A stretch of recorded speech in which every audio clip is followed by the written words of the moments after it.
નહીં કાકા અમારે અડવાનું નહીં, અહીં મસ્ત રહેવાનું, ચિંતા નહીં કરવાની, સમજ્યા ને? ટેન્શન નહીં લેવાનું. બધા ભેગા કર્યા હવે અમારા કોઈ કઈથી આવ્યા દાદા? કઈથી આવ્યા? સુરત છે. સુરત થી આવ્યા? હા. શું નામ તમારું? ચતુરભાઈ ખોડાભાઈ ગઢિયા. ચતુરભાઈ ખોડાભાઈ ઘડિયા. હા. જુનાગઢ ના છો? ગઢિયા એટલે અટક અમારી પટેલ ની. પણ કઈ ના છો? મૂળ ગામ તમારું? મૂળ ગામ ધંધુકાભાઈ રોજિત. ધંધુકા પાસે. એવું છે? સુરતમાં કોણ કોણ છે તમારા ઘરમાં? તમારા ઘરમાં કોણ કોણ છે સુરત? અમારા ગામમાં છોકરા છે, છોકરાની વહુ છે. એવું છે?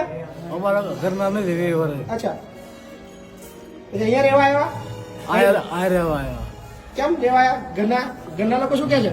ઘરના લોકો નથી કહેતા કે ઘરના લોકો એમ કે મેં પૈસા આપ્યા ને એટલે વારા કર્યા, વારાથી બીજાનો વારો આવ્યો એટલે લઈ જ ન ગયો.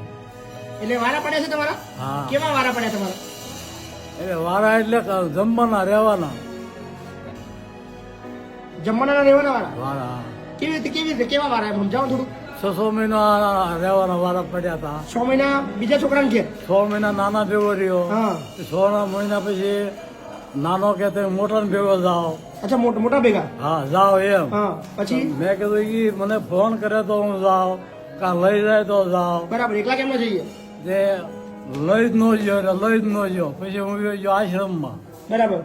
આશ્રમમાં જે બધો 6 મહિના રહે અને ઢાંગલા દામનગર પાસે ઢાંગલા ગામ છે, મંદિર સ્વામિનારાયણ નું. ના 18-19 મહિના રહ્યો. બરાબર. મંદિરોની સેવા સ્વામિનારાયણ ની ભગવાન ની કરતો હતો. બરાબર. આરતી. પણ કોઈ ચિંતા નહીં, અહીંયા આપણે કોઈ વારા બારા નહીં પડ્યા, અહીંયા આખી જિંદગી રહેવાનું. મને કયો, મને ખબર જ છે. મને હું ભાઈ જે મને મોકલ્યો ને એ ભાઈ મને બધી વાત કરી હતી. અચ્છા, લ્યો ચાલો, સરસ. લ્યો. શું નામ તમારું? ચતુરભાઈ ચતુરભાઈ ખોડાભાઈ ગઢિયા. ઘડિયા. કોઈ ચિંતા ના કરો, બરાબર ને? આરામ કરો. આહિર સંબંધ છે તમારો? આહિર છો ને તમે? પટેલ. પટેલ. વાહ, લ્યો. સરસ સરસ. તમારા ભાઈ અમને બેડા પાવો, હે વ્યવસ્થા કરો.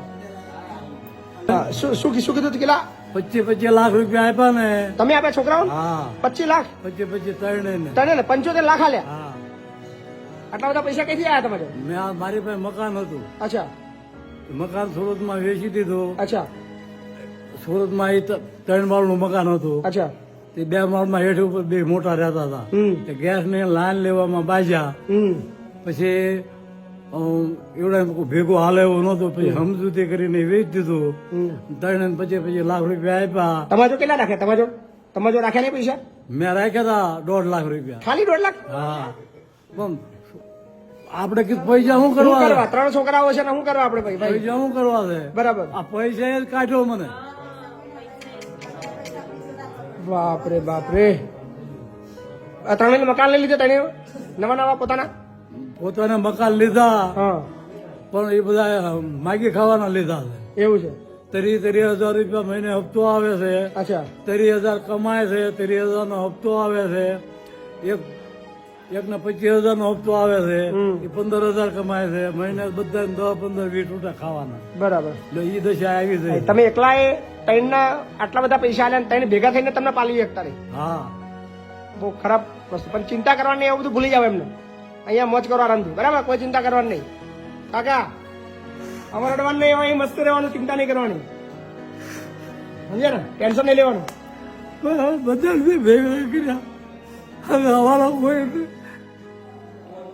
કોઈ યાદ આમાં ભૂલી જાવ, એ બધું મગજમાં કાઢી નાખો. ચલો, હા ને? મસ્ત રહો.